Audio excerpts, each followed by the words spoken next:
The money that controls the rebuilding of their water systems, of their sewage systems, of their electricity, of their roads, is still being controlled by this government. So as they try to have autonomy over their basic infrastructure, they'll come across another unexploded ordinance. So the Bush administration has been working frantically over the past year to plant these mines. And it was only after they were planted, ready to detonate, that the elections were allowed, finally, at long last, to take place. So the next time somebody tells you that America gave democracy to the Iraqi people, remind them that this government fought democracy in Iraq at every stage. What this means, of course, is that Iraq is poised to become another country which loses faith in democracy, which is a very, very dangerous idea at this time. If you want to feed the fuels, fan the flames of fascism, it's a very good way to do it. Get the entire population to lose faith in democracy. Because they'll find that they have the vote, but they don't have water, that they have elections, but they don't have jobs, they don't have food. Now, the reason why I'm going through all of this in detail, and the reason why I feel that it is important to pay attention to the small print of war, is that this is not a story that is being told in the past tense. We often hear about these betrayals that take place in these transition moments afterwards. But this is a robbery in progress. We can stop it. The good news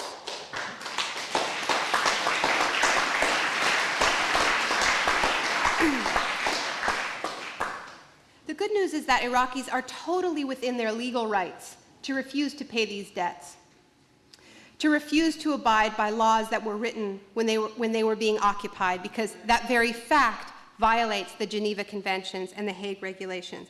The problem is, the catch is, that if they do that, they face enormous risk, because we will suddenly hear from all the people who dyed their fingers purple in solidarity with the Iraqis that Iraqis are not obviously ready for democracy after all. And that means that they need our backup. I've talked to many of my friends in this country who feel tremendously confused and destabilized by these recent elections, by this feeling that maybe Bush was right, or how do we answer all of this propaganda? They've bought the idea that the election somehow made the war right, and it's left us feeling speechless. I guess what I want to say to you tonight is this is not the moment to lose our faith and our bearings, because the role of a principled anti-war movement has actually never been more crucial or clearer.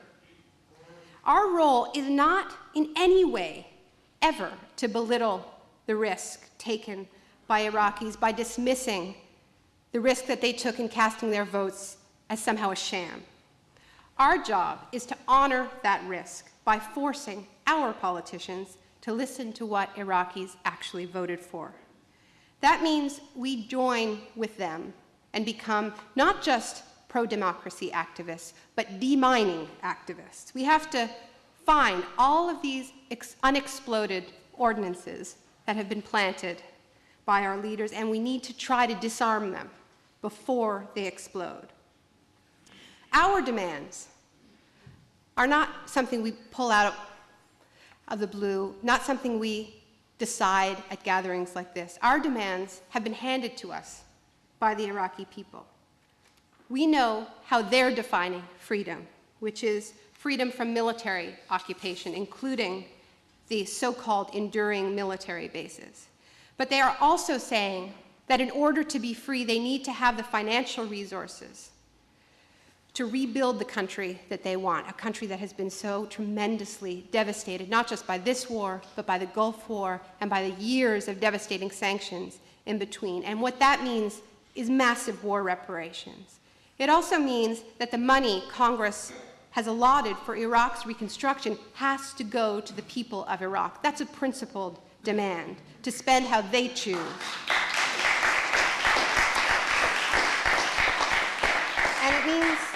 It means that Iraq must not be bound by the laws, contracts, and constitutions written by their occupiers. And it means, first and foremost, that Iraq has to be free from debt, the debts of their dictator and the debts of their occupiers, with absolutely no strings attached. These demands are not a guarantee that Iraq won't descend into further civil strife and chaos, but what they are the preconditions for democracy, the basic tools required to achieve this thing we call self-determination. And it is, if not a guarantee, the only hope of giving Iraq's democracy a fighting chance to survive.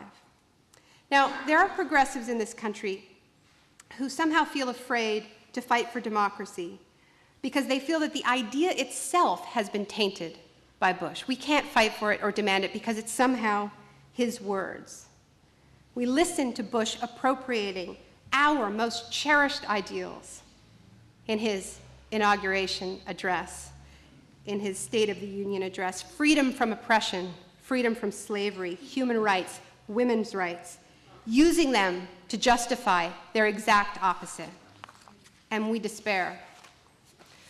But there is no reason, I believe, to despair, because Bush is right about one thing, which is there is this fundamental, deep desire for freedom in everyone. I believe it when he says it. I don't believe he means it, but I believe it's true because I saw it with my own eyes in Iraq. And it's time to take our words back, and it's time to attach them to real action again. Because when Bush is able to use history's most powerful emancipatory ideas to justify regimes of brutal occupation, torture, and economic pillage, it means something. What it means is that we have left our own ideals unattended. If he picked them up and used them as weapons against Iraqis, against Venezuelans, against Haitians, against Iranians, against Syrians, it's because we're using them, confidence in them. We allowed them to atrophy.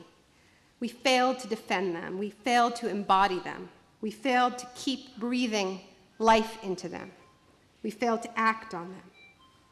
Because that's how you keep these ideas real, through concrete acts of solidarity with the people who are fighting for these ideals around the world. So instead of feeling angry and helpless as we listen to George Bush talk about democracy by cruise missile, what we need to do is we need to become far better pro-democracy activists ourselves.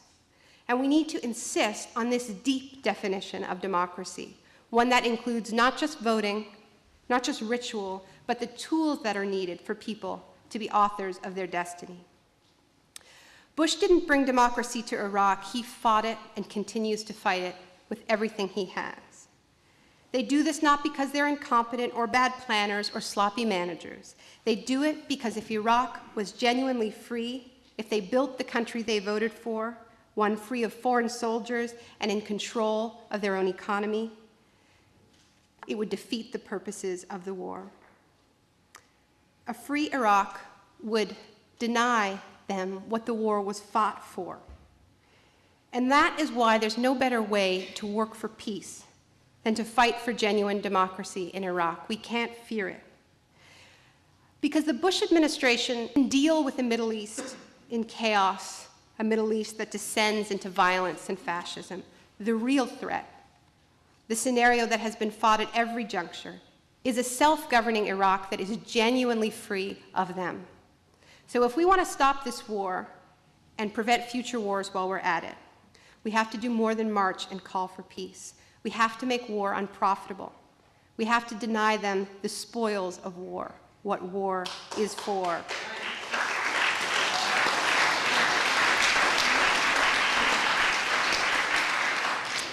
Because George Bush promised to bring freedom and democracy to Iraq, but he didn't mean it. But we can mean it, and we can prove it with more than our sympathy, with more than our despair, with more than our anger, but with our actions. Happy President's Day. Thank you.